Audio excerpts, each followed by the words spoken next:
오늘 아침 우리에게 주시는 하나님의 말씀 이사야 9장 6절입니다.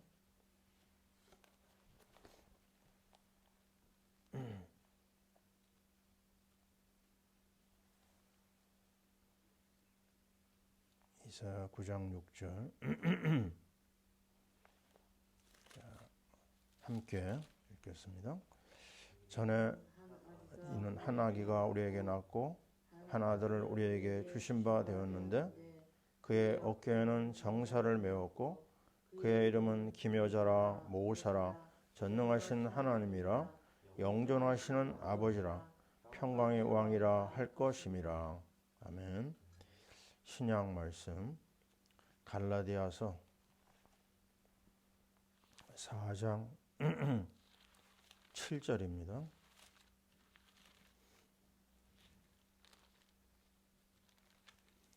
갈라디아 4장 7절 306페이지. 자, 같이 읽습니다. 그러므로 내가 이후로는 종이 아니요 아들이니 아들이면 하나님으로 말미암아 유업을 받을 자니라. 아멘. 자, 오늘은 우리 이사야 9장 6절에 예수님의 이름 순서를 따라서 성탄절과 영존하시는 아버지 이런 제목으로 말씀을 우리가 나누겠습니다. 자, 우리는 이번 주간에 대강절 둘째 주간을 맞이하면서 평강의 왕 예수 그리스도의 그 말씀을 인도받고 있습니다. 그래서 그 9장 6절에 있는 말씀을 따라서 예수의 이름이 아기로 시작한다는 거, 한 아기로. 여기서 우리는 하나님의 비밀입니다. 이거는 하나님은 정말 우리의 상상을 초월하는 하나님의 비밀이 있거든요. 아무도 예측을 못합니다. 그 가장 연약한, 정말 깨질 수밖에 없는 그렇게 연약한 어린아이를 통해서 이 땅에 오신 거예요. 참 하나님이면서 참 인간으로 이 땅에 오신 예수님이 이 세상을 통치하시는 만왕의 왕임을 우리는 알 수가 있는 거죠. 그러면서 첫 번째 이름을 기묘자라고 했습니다. 원더풀. 그 예수 안에 그리스도의 비밀을 가지고 오셔서 쓰레기 같은 인생, 정말 완전히 멸망받을 인생을 살리시고 가장 아름다운 삶으로 바꿔주십니다. 그래서 쓰레기 인생이 아니라 복된 인생으로 만드신 거죠. 그 다음에 두 번째는 모사라고 그랬어요. 모사는 최고의 그 명석한 두뇌를 가지고 일을 추진하는 사람. 아주 쉽게 표현해서 카운셀러라고 그랬어요. 답답한 문제가 있는데 이 카운셀러만 만나면 답이 납니다.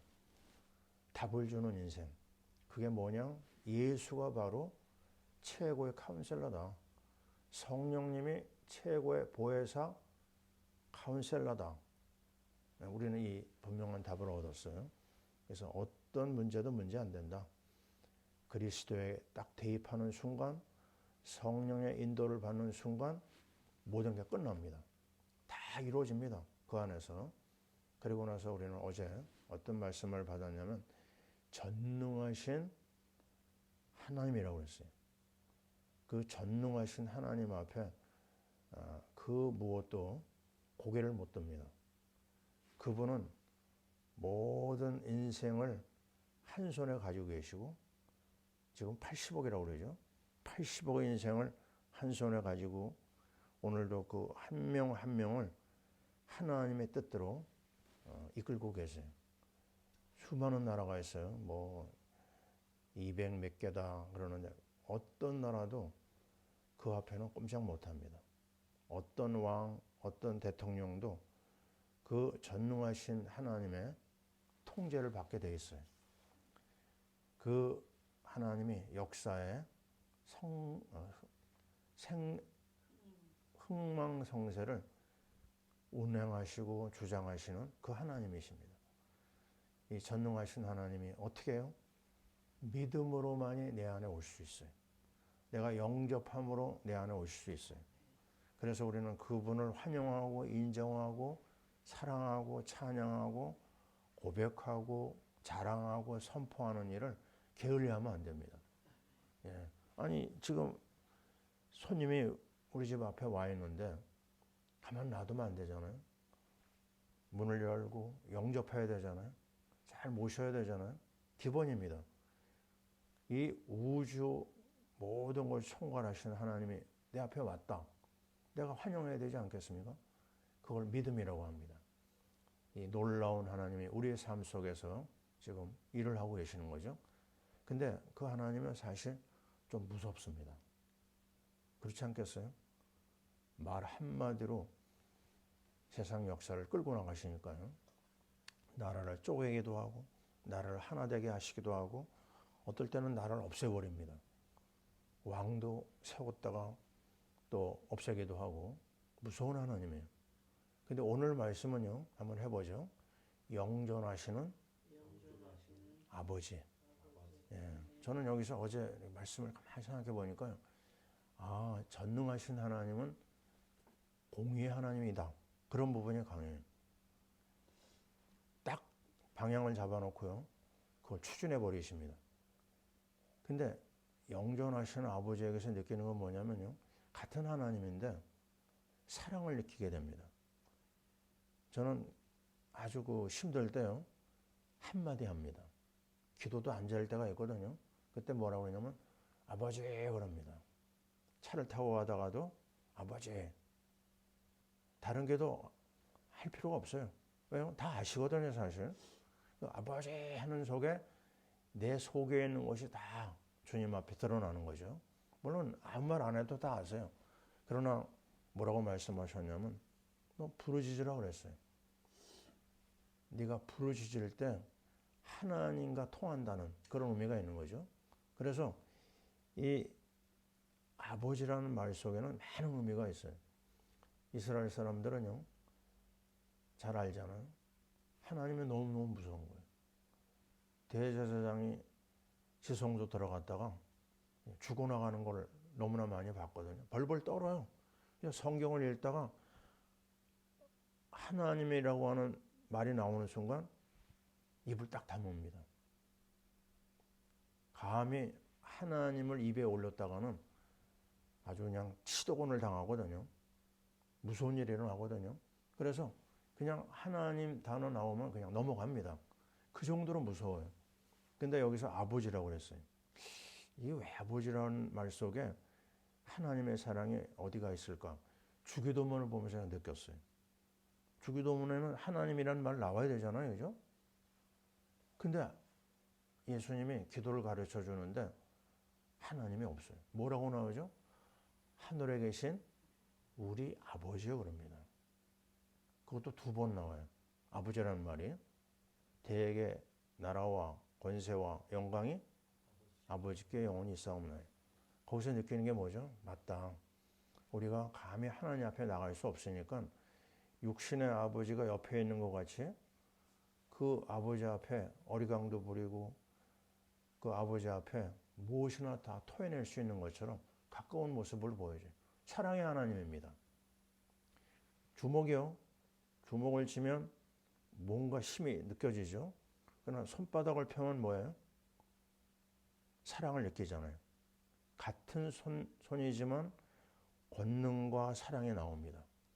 이 좋으신 하나님, 정말 우리를 끝까지 사랑하시는 그 하나님이 놀랍게도요. 전능하신 하나님이 나의 아버지라는 사실을 우리는 여기서 확인할 수가 있습니다. 그래서 오늘도 우리는 그 하나님과 나와의 관계를 많이 생각할 때 맞다. 그러면 나는 하나님의 자녀 아니겠느냐. 하나님의 자녀가 받는 축복을 많이 누리다 보니까요. 갈라디아 4장 7절 말씀이 딱 와닿더라고요. 뭐죠? 하나님의 유업을 받으라. 아들자예요. 우리는요. 쉽게 얘기하면 하나님의 것이 내 겁니다. 상속자예요. 아들 자격이 없어요. 근데 아들이라고 인정해 준 겁니다. 아브라함의 유업을 잇는다는 것만 해도 참 너무너무 감격스러운데 그건 게임이 안 됩니다. 하나님의 것이 내 거다. 아니 재벌의 아들이 저렇게 뭔가 힘을 가지고 뛰어다니잖아요. 대통령의 아들이면 대단하지 않습니까? 근데 우리 한국 역사를 보면요. 대통령의 자녀들이 어디까지 가죠? 깜빵에도 가는 경우 많이 봤어요. 지금 우리 대통령 어려움 당하잖아요. 자, 어쨌든 이 배경이 중요한데요. 세상 배경 가지고 안 된다. 그 배경이 더 어려운 일을 만들어내는 걸 볼 수가 있는 거예요. 자, 그래서 오늘 갈라디아 4장 7절을 가지고 우리가 하나님 말씀을 좀 찾아보려고 합니다. 네, 제일 먼저 유업을 이은 자는 뭐냐? 갈라디아 4장 1절을 찾아보세요.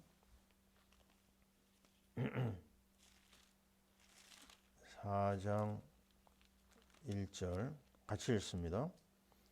내가 또 말하노니 유업을 이을 자가 모든 것의 주인이나 어렸을 동안에는 종과 다름이 없어서. 자, 아멘입니다. 우리가 누구라고요? 모든 것의 주인입니다.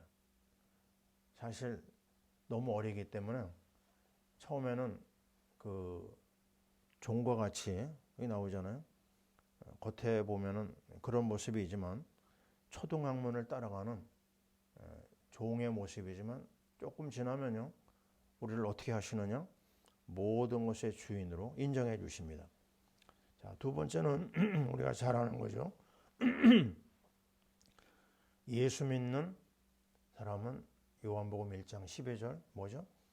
영접하는 자, 곧 그 이름을 믿는 자들에게는 하나님의 자녀가 되는 권세를 주셨어요. 자, 하나님의 자녀가 아니고요. 하나님의 자녀가 되는 권세입니다. 우리는 자녀의 권세를 가진 하나님의 자녀고요. 세 번째는 요한복음 3장 16절에 보니까요.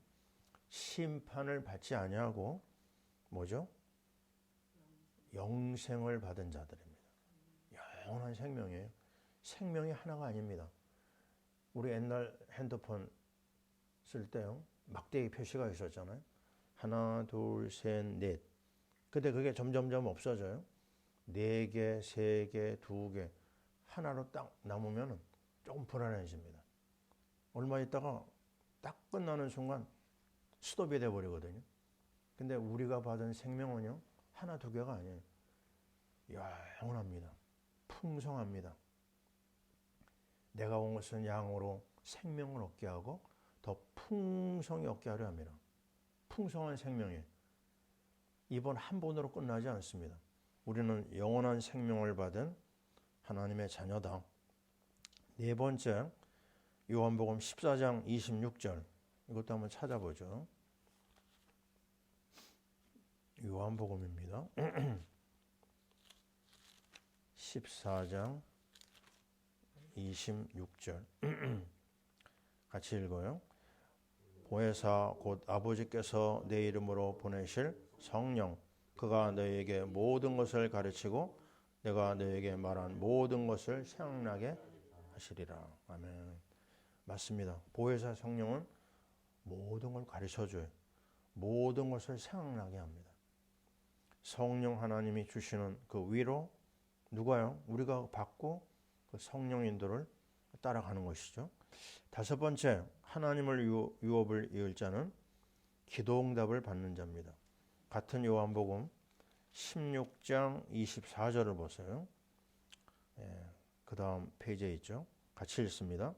지금까지는 너희가 내 이름으로 아무것도 구하지 아니하였으나 구하라. 그리하면 받으리니 너희 기쁨이 충만하리라. 구하라. 그리하면 받으리니 너희 기쁨이 충만하리라. 기도 응답 받는 사람의 그 기쁨은 그 어디에도 비교가 안 됩니다. 하나님과 동행하는 것을 언제요? 기도응답에서 확인돼요. 어린아이가 기도응답 받는다? 그게 각인이 되는 겁니다. 자, 우리는 이걸 놓치면 안 되죠. 그 다음에 6번째는 천사의 지원을 받습니다. 히브리서 1장 14절 구원받을 상속자들을 위하여 하나님께서는 섬기는 존재로 천사를 보내줬어요. 불말불병거가 누구를 위해서요? 우리를 위해서. 천만 천사가 누구를 위해서요? 하나님의 자녀를 위해서 지금 대기하고 있습니다. 이 놀라운 상속자의 축복 우리가 놓치면 안 되죠. 그러나 조건이 있어요. 천사의 지원을 받으려면 우리가 하나님 앞에 엎드려야 됩니다. 우리가 기도할 때 천사가 우리의 기도를 가지고 하나님 앞에 올라갑니다. 그리고 그 응답을 가지고 내려오거든요. 그래서 기도 이 시간만은 절대 양보할 수가 없어요. 우리가 이렇게 예배드리고 잠깐 하나님 앞에 기도하는 이 시간 하나님과 연결되는 시간이 되는 줄 믿습니다. 아멘. 7번째는요. 우리는 흑암 세력을 꺾는 자예요. 누가복음 10장 19절에 뱀과 정갈을 밟으며 원수의 모든 능력을 권능을 제어하는 자가 바로 우리입니다. 예수의 이름으로 선포될 때 악한 세력이 꺾입니다. 귀신이 물러나가는 역사를 우리는 이룰 수가 있는 것이죠. 또한 8번째 하늘 보좌의 배경을 누리는 자입니다. 빌립보 3장 20절 우리의 시민권이 하늘에 있다 얘기하고 있습니다. 전에 우리나라 이 여권을 내밀면 별로 인정해 주지 않았거든요. 근데 요즘에 K-팝으로 시작해가지고 정말 우리나라 위상이 굉장히 올라갔어요. 그래서 여권을 내밀면 그냥 프리패스하는 나라가 그렇게 많다고 합니다. 여권 가지고 못 가는 나라가 별로 없어요. 우리나라가요. 세계에서 뭐 지금 2번째인가 3번째. 그래서 이 여권을 이용하는 나라가 중국이라는 나라가 있어요. 우리가 전에 러시아에서 핀란드로 들어갈 때 이 한국 여권을 내밀면요. 조금 이상하다 싶으면 방으로 데리고 들어갑니다. 왜 데리고 들어가느냐? 중국 사람들이 우리 한국 여권을 잊어가지고 그 불법으로 들어오는 경우가 많거든요. 왜냐하면 중국은 지금도 그렇지만요. 유럽에 못 다닙니다. 우리나라는 다 통과하거든요. 그러니까 여권을 훔쳐가지고 이주하는 경우가 많아요. 그래서 시험을 봅니다. 그런 사람 얘기를 들었는데요. 우리나라 대통령이 누구냐? 뭐 K-팝 중에서 아는 사람을 가수를 이름을 대라. 몇 가지 질문을 던지는데요. 내가 아는 한 사람이 걸렸어요. 시험을 보는데 아주 고생했다고 그러더라고요. 이게 무슨 말이죠? 국적이 중요합니다. 그러면 우리나라 국적만 있으면 다 되느냐? 그렇지는 않아요. 한계가 있습니다. 최고로 놀라운 국적이 뭐죠? 하나님의 나라입니다. 예수님이 이 땅에 왜 오셨죠? 때가 찼고 하나님 나라가 가까웠으니 회개하고 복음을 믿으라. 하나님 나라 때문에 이 땅에 오신 거예요. 그래서 우리가 하나님 나라 누리지 못한다? 하늘 보좌 배경을 모른다? 하나님 자녀지만 아주 안타까운 거죠. 멋있는 하나님의 자녀의 삶을 누릴 수가 없는 것입니다. 자, 이제 9번째 우리는 누구냐? 세계 복음화의 미션을 가진 하나님의 자녀입니다. 세계 선교를 우리에게 맡기셨어요. 오직 성령이 너에게 임하시면 너희가 권능을 받고 땅 끝까지 이르러 내 증인이 되리라. 자, 10번째 우리는 누굽니까? 시편 2편 8절에 보면 내게 구하라. 너희 소유가 땅 끝까지 이르리로다 그랬어요. 전 세계가 누구 거냐? 우리 겁니다. 정말 하나님이 주신 것은 어마어마한데 정말 조그만 거 가지고 서로 싸우고 또 미워하고 갈등하고 너무너무 째째한 삶을 사는 사람이 많이 있어요. 그래서 우리는 하나님이 나에게 주신 이 어마어마한 구원, 하나님의 유업을 이을 자의 축복을 가지고 전 세계를 향하여 우리가 선포해야 됩니다. 나는 누구냐? 하나님의 자녀다. 나는 세계를 정복할 사람이다. 나는 세계를 사랑하고 섬기고 인도받을 선교 선동권이다. 나는 이것을 믿습니다. 11월 달에요. 하나님께서 저에게 복음 증거하는 현장을 러시아 신학교 2곳을 보내주셨어요. 시베리아 신학교 또 블라디보스톡 신학교. 그리고 나서 갑자기 또 12월에 들어와가지고 며칠 전이죠. 파키스탄, 어제네요. 파키스탄 신학교 사역을 또 맡기셨어요.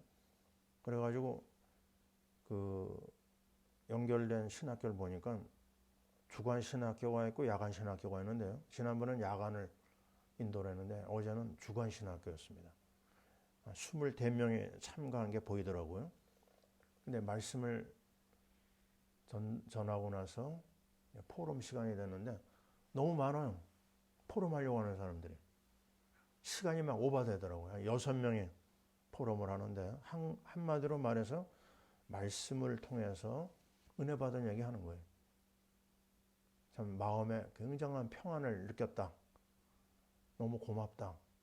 말씀의 은혜를 체험하니까 너무 좋다. 이런 내용들이었습니다. 맞습니다. 언제 우리에게 평안이 와요? 언제 우리에게 진정한 하나님이 주시는 평안을 맛볼 수 있습니까? 말씀입니다. 다음 주에 저는 또 남미에 콜롬비아 사역이 있어요. 뭐 할 거냐? 이 놀라우신 하나님의 말씀을 전하는 거예요. 그거밖에 할 게 없습니다. 말씀을 전할 때 살아납니다. 말씀을 전할 때 하나님의 영광이 나타납니다. 말씀을 전할 때 흑암 세력이 꺾입니다. 하나님의 평안이 말씀을 통해 찾아옵니다. 오늘도 우리가 말씀을 통해서 하나님의 은혜와 평안을 최고로 누리는 복된 날이 될 줄 믿습니다. 아멘. 기도하겠습니다. 하나님, 우리가 하나님의 자녀로서 하나님의 유업을 이을 자로서 부름받게 된 것을 너무너무 감사하고 찬양합니다. 우리는 모든 것의 주인입니다. 우리는 하나님의 자녀입니다. 우리는 영생을 받은 자입니다. 우리는 성령 인도 받는 사람입니다. 기도응답이 내 것이고 천사가 우리를 24시간 지원하고 있습니다. 흑암 세력을 예수의 이름으로 꺾는 자입니다. 하늘 보좌 배경을 누리는 축복 주신 걸 감사합니다. 세계를 살릴 미션이 우리에게 와 있습니다. 전 세계가 우리의 것입니다. 이 모든 것을 그리스도의 말씀을 통해서 선포하는 하나님의 자녀 되게 하옵소서. 오늘 하루 종일 은혜 중에 인도해 주실 줄 믿습니다. 전 세계 우리 사랑하는 선교사님들을 인도하시고 축복하여 주옵소서. 이제는 우리 주 예수 그리스도의 크신 은혜와 우리 하나님 아버지의 사랑하심과 성령님의 내주인도 역사 충만하심이 주의 모든 자녀들 위해 파라 미션스 펠로십에 인도받고 있는 주의 권속들 위해 또 우리 선교사님들 위해 지금부터 이 영원토록 함께 있을지어다. 아멘.